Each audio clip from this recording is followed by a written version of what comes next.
बात अगर हरियाणा और पंजाब की करें तो दोनों ही राज्यों में पराली जलाने की जो घटनाएं हैं वो लगातार सामने आ रही है। इससे पहले जब भी दिल्ली में प्रदूषण हुआ तो बार बार आरोप लगे सिर्फ और सिर्फ हरियाणा पर, लेकिन इस बार जो आंकड़े सामने आए हैं वो हैरान कर देने वाले हैं।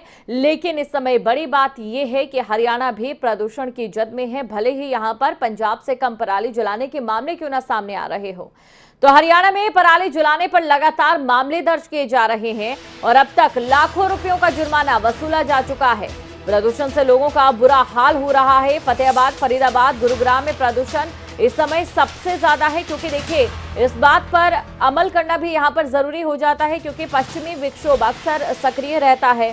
खासतौर से अगर बात सर्दियों की बात करें और जैसे हरियाणा में पराली जलाई जाती थी तो दिल्ली में प्रदूषण होता था, लेकिन अभी इस समय क्योंकि हरियाणा में कम पराली जलाई जा रही है तो दिल्ली में प्रदूषण का स्तर जो है पिछले कई सालों से अभी इस समय काफी कम देखा जा रहा है।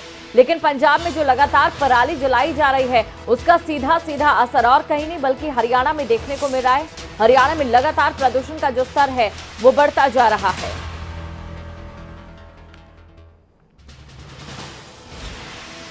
और बात अगर फतेहाबाद की करें तो पराली जलने से यहां पर भी प्रदूषण का स्तर लगातार बढ़ता जा रहा है। वायु गुणवत्ता लगातार जहरीली हो रही है। आमजन को भारी परेशानी हो रही है। पराली जलाने पर कई किसानों पर कार्रवाई की गई है और अब तक 322 किसानों के चालान काटे गए। किसानों से 8 लाख से ज्यादा का जुर्माना वसूला गया है और धान की पराली प्रबंधन करवाने में अधिकारी नाकाम है। उच्च अधिकारियों ने नोटिस जारी कर जवाब मांगा है, लेकिन इस पर भी हम लगातार आपको एक जानकारी ऐसी देंगे जो कि आप सभी को हैरान कर देगी कि कितने ऐसे किसान हैं जिन्होंने आवेदन किया था पराली प्रबंधन के उपकरण के लिए और कितने किसानों को ये उपकरण मुहैया प्रशासन की ओर से कराए गए हैं। तो ऐसे में किसान करें और क्या करें, क्योंकि उन्हें अपनी अगली फसल भी उगानी है। इन तमाम बातों का जिक्र होगा। हमारे साथ जसपाल सिंह फतेहाबाद से और अनिल राठी फरीदाबाद से जुड़ चुके हैं।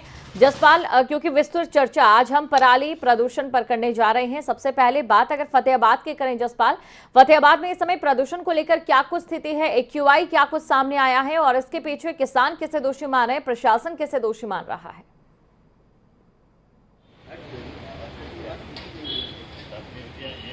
देखिए, फतेहाबाद में एक्यूआई की बात की जाए तो करीब 250 के पार है, जो कि जो प्रदूषण का स्तर है वो ज़्यादा है। तो ऐसे में लोगों को काफ़ी दिक्कत का सामना करना पड़ता है, चाहे वो आंखों का मरीज है, चाहे वो दमे का मरीज है, उसको काफ़ी दिक्कत का सामना करना पड़ता है, क्योंकि इस प्रदूषण भरे वातावरण के अंदर सांस लेना लोगों के लिए दुभर हो चुका है। अगर बात की जाए तो लगातार जो धान की पराली है उसको किसान है वो आग लगा रहा है, लेकिन किसान के पास कोई और उपाय भी नहीं है, क्योंकि अगली जो फसल है वो किसान को उगानी है। तो ऐसे में किसान लेट हो रहा है, तो ऐसे में लगातार किसान है वो धान की पराली को आग लगा रहा है। अगर प्रशासनिक कार्रवाई की बात की जाए तो 322 किसानों के चालान किए गए हैं। करीब 8 लाख से ज़्यादा जो है लाख की जो रुपए की जो वसूली है वो किसानों से की जा चुकी है। और अगर हरसेक के माध्यम से धान की पराली के जो फायर लोकेशन जो कृषि विभाग के पास जो सामने आई है वो करीब 721 है। और 2021 की पिछले आंकड़ों की बात की जाए तो इस बार जो है धान की पराली को कम आग लगाई गई है। तो पिछली लोकेशन की बात की जाए तो 1332 जगह पर इस आज की डेट में है वो आग लगाई गई थी। तो इस बार जो है धान की पराली को कम आग लगाई गई है। कहीं न कहीं जो सरकार है काफी ज्यादा सुधार किया है और पंजाब अभी भी आगे नजर आ रहा है और पंजाब को दोषी ठहराना यहाँ पर काफी हद तक सही भी हो जाता है, क्योंकि इसकी वजह से लगातार हरियाणा में प्रदूषण बढ़ता जा रहा है। अनिल हमारे साथ बने हुए हैं। अनिल, अगर बात इस समय की जाए फरीदाबाद की, क्योंकि देखिए दिल्ली एनसीआर का इलाका है एक तरफ, जहां पर दिल्ली में इस बार प्रदूषण कम आंका गया पश्चिमी विक्षोभ के चलते, जहां हरियाणा में कम पराली जलाई गई तो दिल्ली में इसका असर देखा गया, लेकिन पंजाब में बहुत ज्यादा पराली जलाई जा रही है और प्रदूषण का स्तर हरियाणा में लगातार बढ़ता जा रहा है। लेकिन इस पर फिलहाल कोई बयानबाजी नहीं हो रही और न ही कोई पंजाब को दोषी ठहराता नजर आ रहा है। लेकिन जब हरियाणा की बात होती है तो दिल्ली सरकार की ओर से लगातार हरियाणा पर कई निशाने साधे जाते हैं।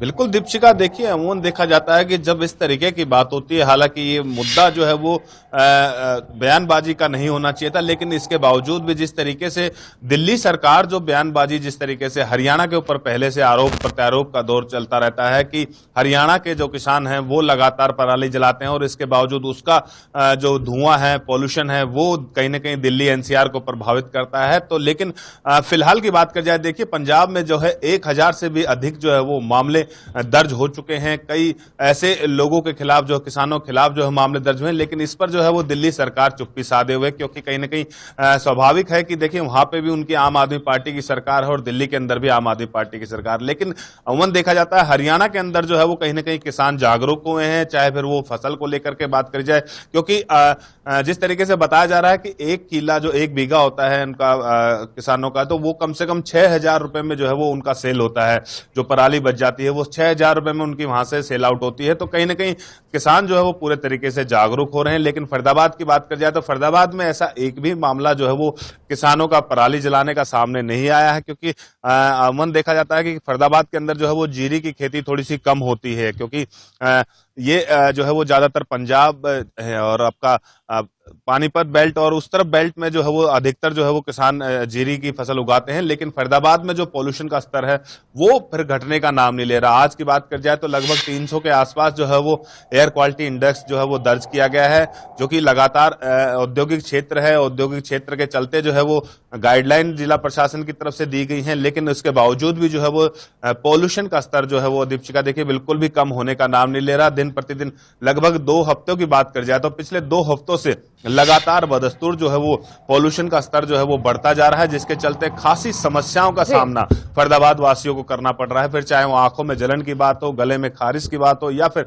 सांस लेने में तकलीफ की बात हो, तो कहीं ना कहीं लोग जो है वो संभल कर लोगों को निकलना होता है। इस टाइम पे मास्क लगा के निकलना होता है, और जो कम बीमारियों से ग्रस्त लोग होते हैं उनको कहीं ना कहीं इस पोल्यूशन के अंदर बाहर निकलने से जो है वो पूरे तरीके से बचना भी चाहिए। जी तो बिल्कुल लगातार जो प्रदूषण का स्तर है वो बढ़ता जा रहा है। और इसी बीच दर्शकों को एक महत्वपूर्ण आंकड़ा मैं यहाँ पर ये भी बता दूं कि अगर बात 15 सितंबर से लेकर 30 अक्टूबर तक की जाए तो जहां पर हरियाणा में सिर्फ और सिर्फ लगभग 1700 के करीब मामले पराली जलाने के दर्ज हुए थे। वहीं बात अगर पंजाब की करें तो ये जो आंकड़ा है वो 50,000 से लेकर 70,000 के बीच में था। इससे आप अंदाजा लगा सकते हैं कि किसकी कारगुजारी है जिसका असर हरियाणा में बढ़ते प्रदूषण के तौर पर देखा जा रहा है। जसपाल, इसी के साथ प्रशासन पर भी क्या सवाल खड़े होना लाजमी है, क्योंकि देखिए 16,000 से ज्यादा जो आवेदक हैं उन्होंने पराली प्रबंधीकरण के लिए उपकरण के लिए आवेदन किया था, लेकिन जितने किसानों को ये उपकरण मिले हैं उनकी संख्या लगभग 7,000 के करीब है। यानी कि कुल मिलाकर 40% किसानों को ही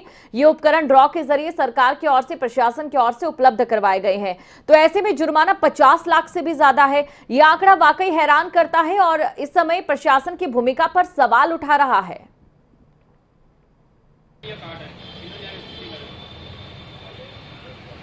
जी बिल्कुल, प्रशासन की तरफ से लगातार किसानों को उपकरण दिए जा रहे हैं, लेकिन उपकरणों की जो बात की जाए तो उपकरण जो है पराली प्रबंधन के जितने भी उपकरण हैं वो काफ़ी महंगे हैं। एक मध्यम वर्गीय जो किसान है वो इस तरह के महंगे जो उपकरण है वो खरीद नहीं सकता। अगर 50 से 60 एकड़ का जो किसान है वो ही इस इतने जो बड़े उपकरण है, इतने महंगे उपकरण है वो पराली प्रबंधन के, वो खरीद सकता है। तो ऐसे में जो मध्यम वर्गीय किसान है वो इस तरह के उपकरण नहीं खरीद सकता, और न ही वो इतने जो महंगे जो उपकरणों से जो गांठें बनाई जाती हैं, धान की पराली की जो गांठें बनाई जाती है वो भी नहीं बना पा रहा है, क्योंकि 1 एकड़ में पराली प्रबंधन के करीब 5,000 से ज़्यादा का खर्च आता है। और उस वजह से किसान है वो 5,000 की बजाय वो धान की पराली को है वो आग लगा देता है, जिससे वायु प्रदूषण होता है। तो प्रशासन भी इसमें सख्त है, लेकिन प्रबंधन जो किसान है वो सही ढंग से नहीं कर पा रहा। अगर ये उपकरण अगर सस्ते होते हैं तो हर किसान है वो खरीद सकता है, क्योंकि छोटा किसान है वो इस तरह के उपकरण नहीं खरीद पाएगा। और वो इसी तरह है, चाहे जो पंजाब का किसान है चाहे हरियाणा का किसान है, वो इस तरह के उपकरण अगर सस्ते होंगे तो खरीद पाएगा और पराली का प्रबंधन भी कर पाएगा। अगर इस तरह से महंगे उपकरण है वो खरीद नहीं पाएगा तो काफ़ी किसान को दिक्कत होती है, तो वो धान की पराली को आग लगाता है और जिससे जो वायु प्रदूषण होता है। लेकिन किसानों को जो प्रशासन है वो लगातार जागरूक कर रहा है, चाहे वो धान की पराली को धरती के अंदर ही दबाकर जलाकर उसकी जो कंपोस्ट करके उसकी खाद बनाने का भी जो के माध्यम से लोगों को जागरूक कर रहा है कि इसको अंदर जो गलाकर सड़ाकर जो है इसकी खाद बनाई जाए, ताकि जो उर्वरा शक्ति है जमीन की वो सही हो सके। लेकिन प्रशासन की जो जागरूकता करने की जो स्कीम है वो किसानों पर सही ढंग से लागू नहीं हो पा रही है। किसान समझ नहीं पा रहे हैं, इसी वजह से ये जो धान की पराली को है वो आग लगा रहे हैं। तो अब प्रशासन को चाहिए कि किसानों को सस्ते उपकरण देकर इस पराली प्रबंधन का सही ढंग से उपयोग कर पाए। बिल्कुल, अब ऐसे में देखना ये होगा कि बीच का जो रास्ता है कहीं ना कहीं उसे निकालने में यहाँ पर प्रशासन नाकाम भी नजर आ रहा है, क्योंकि उपकरण महंगे हैं और किसानों को सिर्फ 7,000 के करीब किसानों को ये उपकरण मिल पाए हैं। अनिल, इस समय देखिए प्रदूषण जो लगातार बढ़ता जा रहा है, क्या इसे सिर्फ पराली पर ही दोष देना यहाँ पर ठीक लगता है? क्योंकि हम उस समय तो बिल्कुल भी ध्यान नहीं देते हैं जब कारखाने लगातार चलते हैं, उस समय बिल्कुल भी ध्यान नहीं देते हैं जब हाईवे पर लगातार गाड़ियां दौड़ती है।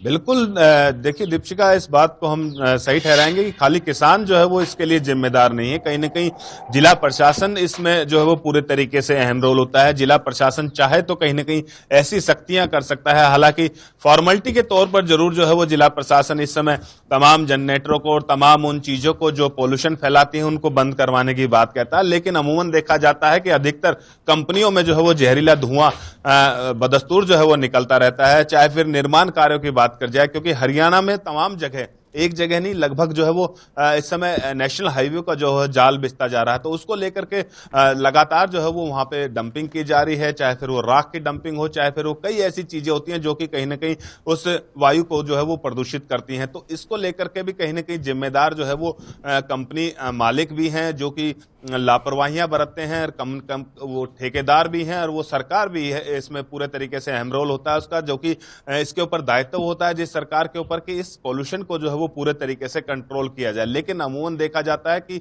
जो आदेश होते हैं सरकार के या फिर जिला प्रशासन के, उसकी जो है वो धज्जियां उड़ाई जाती हैं। फिर चाहे पोल्यूशन कंट्रोल बोर्ड की बात कर जाए, पोल्यूशन कंट्रोल बोर्ड की तरफ से कुछ भी ऐसा सख्त कदम जो है वो नहीं उठाया दिखाई देता कि जिसके चलते लोगों के अंदर एक खौफ पैदा हो कि अगर हम इस तरीके का कोई गलत काम कर रहे हैं, हम पोल्यूशन फैला रहे हैं, तो हमारे ऊपर कोई सख्त कार्रवाई हो सकती है। क्योंकि अमूमन देखा जाता है कि पूरी जो है वो सेटिंग के थ्रू जो है वो कार्य होते हैं, और इसके चलते जो पोल्यूशन कंट्रोल बोर्ड है वो किसी भी तरीके से लोगों पर कार्रवाई करने में असमर्थ दिखाई देता है। जी बिल्कुल, और ऐसे में लगातार जो है प्रदूषण बढ़ता जा रहा है और सबसे ज्यादा इस समय प्रदूषण का जो दंश है वो हरियाणा झेलता नजर आ रहा है।